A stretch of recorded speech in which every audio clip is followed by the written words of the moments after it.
तो आज आप सभी को सिविल सपोर्ट में स्वागत है। ठीक है, चलिए आज हम लोग नया टॉपिक बारे में जानेंगे जो बहुत ही है टू डेंसिटी और पार्ट डेंसिटी। ठीक है, क्या होता है क्या नहीं, जो भी बात बोलूंगा अकॉर्डिंग टू IS 2386 पार्ट 3 1963 के अकॉर्डिंग ही होगा। ठीक है, डेंसिटी जान लेते। डेंसिटी क्या होता है? डेंसिटी जो होता है बेसिकली हम लोग जानते हैं मास बाई वॉल्यूम। जैसे हम लोग के सपोज मान लीजिए ये ग्लास है, ठीक है, सपोज ग्लास ले, इसके कुछ डाल देंगे, ठीक है, इसके अंदर कुछ बालू वगैरह डाल देंगे, ठीक है, तो यह जो डाल देंगे हम लोग वो जगह मास, ठीक है, और ये हो गया एगो वॉल्यूम, एगो कुछ वॉल्यूम स्ट्रक्चर, ठीक है, वॉल्यूम। तो इसके अंदर जो डाल देंगे तो वॉल्यूम को जो डिवाइड करेंगे वही हो जाएगा हम लोग का डेंसिटी। ठीक है, मास बाई वॉल्यूम। अभी देख ले पार्ट डेंसिटी क्या है? मास ऑफ द सैंड, जो मास ऑफ द सैंड है, ठीक है, mass of the sand by bulk volume of sand. जो बल्क वॉल्यूम ऑफ सैंड क्या है उसका, ठीक है, जो सैंड में हम लोग देखेंगे जो एगो कंटेनर में डाल के, ठीक है, सपोज एगो ग्लास में समझा रहा हूं एग्जांपल, आगे जाके वीडियो में मैं प्रैक्टिकली करके दिखाऊंगा कैसे सैंड का बल्क डेंसिटी किया जाता है। ठीक है, एक ग्लास के अंदर जो सैंड डालेंगे हम लोग, ठीक है, लूज जो डालेंगे उसका बल्क डेंसिटी, और उसके अंदर जो वॉइड्स रहेगा स्पेसिफिक ग्रेविटी से बताएंगे कितना % वॉइड्स है, ठीक है, वो भी बताएंगे जो हम लोग का डाला हुआ है, जो डालेंगे इसके ऊपर। सपोज मान लीजिए हम लोग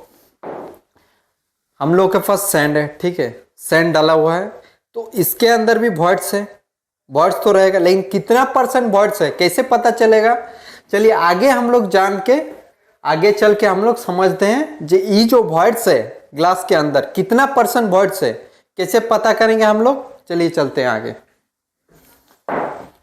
तो देखिए यहां पर table number 1 size of container for bulk density test, ठीक है, bulk density test according to जो भी बोल रहा हूं 2386 पार्ट 3 के अकॉर्डिंग ही दिया हुआ है। ठीक है, टेबल नंबर 1 में दिया हुआ है mention, clause number 3 to B number. देखिए यहां पर एक चीज बहुत ही इंपॉर्टेंट चीज है, जो आप लोग कंटेनर जो यूज कीजिएगा 4.75 mm एंड अंडर, उसके अंडर रहेगा साइज, तो कितना mm का कंटेनर यूज कीजिएगा? 3 लीटर का, ठीक है, और उसका जो इनसाइड डायमीटर होगा वो कितना होगा? 15 सेंटीमीटर। हाइट जो होगा वो कितना होगा? 17 सेंटीमीटर। जो थिकनेस होगा वो कंटेनर का कितना होगा? 3 to 15 mm। ठीक है, अभी ओवर चल जाएगा 4.75 to 40 mm, तो क्या करेंगे हम लोग? उसका नॉर्मल कैपेसिटी क्या लेगा लीटर में? कंटेनर का 15 लीटर। ये क्वेश्चन जो बोल रहा हूं, बार बार बोल रहा हूं, दिमाग में घुसा लीजिए, बहुत इंपॉर्टेंट क्वेश्चन है। 15 लीटर, तो इसका क्या डायमीटर रहेगा? 25 सेंटीमीटर। इनसाइड हाइट 30 सेंटीमीटर, और उसको से जो थिकनेस रहेगा 4 to 0, ठीक है। और ओवर अगर 40 mm रहेगा तो उसके लिए हम लोग भी बल्क डेंसिटी देखेंगे कितना वॉइड्स है, हम लोग को तो निकालना पड़ेगा। तो 30 लीटर का डेंसिटी पकड़ लेंगे, और इनसाइड जो डायमीटर होगा वो 35 mm होगा, ठीक है, सेंटीमीटर में 35 सेंटीमीटर होगा, और इनसाइड हाइट जो होगा वो 31 सेंटीमीटर। देखिए लिखा हुआ मेंशन किया हुआ डायमेंशन का, इजी वेरी। मेटल का होगा तो 5 mm। तो चलिए आगे हम लोग लैब में समझते हैं क्या पॉजिटिव है और कितना % वॉइड्स है, कैसे निकाला जाता है। चलिए चलते हैं लैब में, हम लोग जाके देखते हैं। चलिए, empty wait of container 3 kg 11 gram, diameter है 15 सेंटीमीटर, हाइट है 17 सेंटीमीटर। पानी भर के कैलिब्रेट कर लेते हैं हम लोग, फिर वेट करते हैं। पूरा पानी भर लिए हम लोग, चलिए वेट करते हैं। एक चीज़ देख लीजिए, 3 लीटर है तो हम लोग देखिए, तो पानी हम लोग फिर भी भर के एक बार चेक कर लेते हैं कितना लीटर होता है, ठीक है। तो हम लोग का वेट आ गया 6.012 kg। चलिए इसको नोट डाउन कर लेते हैं। हम लोग सैंड का पोरिंग करेंगे ध्यान रखेंगे एक चीज़, जब पोरिंग करेंगे 5 सेंटीमीटर से डिस्टेंस ज़्यादा नहीं होना चाहिए ऊपर से, ठीक है। चलिए हम लोग पोरिंग करते हैं। अभी हम लोग कॉम्पैक्ट नहीं करेंगे, एक बार लूज सैंड को हम लोग भर लेंगे, ठीक है। 3 लेयर में भर लेंगे।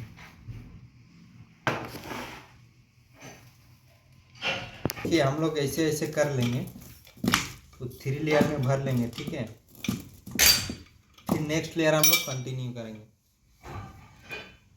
तो हम लोग देखिए 5 सेंटीमीटर जो बोले हैं वो ध्यान रखा कीजिएगा थोड़ा, ठीक है। तो हम लोग का सेकंड लेयर हो गया। देखिए हम लोग फिर क्या करेंगे, हल्का सा हिला लेंगे, फिर हम लोग थर्ड लेयर डालेंगे। हम लोग तीसरा लेयर डालने जा रहे हैं। तीसरा लेयर कंप्लीट होने के बाद हम लोग बढ़िया से टैंपिंग रॉड से लेवल कर देंगे। इसको इक्विलिब्रियम कंडीशन एक पैलेस में हम लोग रख लेंगे, उसके बाद हम लोग लेवलिंग करेंगे टैंपिंग रॉड से।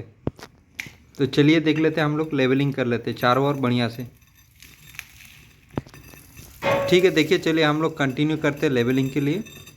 फिर हम लोग क्या करेंगे, वेट करेंगे। लेवलिंग हो जाने के बाद हम लोग चारों ओर हम लोग का लेवलिंग हो गया है।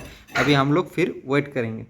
देख लीजिए, राइट डाउन नोट डाउन कर लीजिए आप लोग, ठीक है। जो वेट आ गया केजी में 7.63 केजी, राइट डाउन कीजिए, ठीक है, नोट डाउन कीजिए, फिर मैं बता रहा हूँ। फिर हम लोग इसको रिमूव कर देंगे सैंड को कंटेनर से, फिर कॉम्पैक्ट करके हम लोग एक बार कर लेंगे।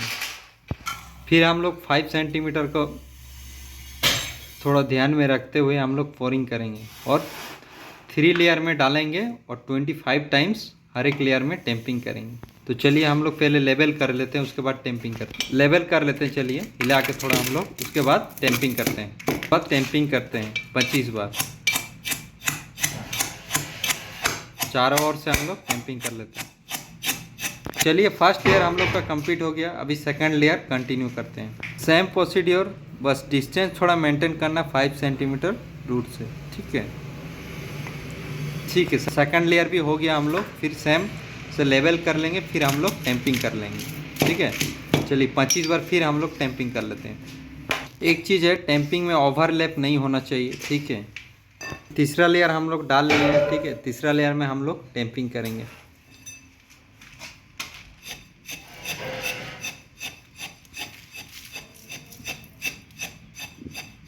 पच्चीस बार हो गया, फिर हम लोग लेवलिंग करेंगे, फिर हम लोग बढ़िया से लेवल कर लेंगे।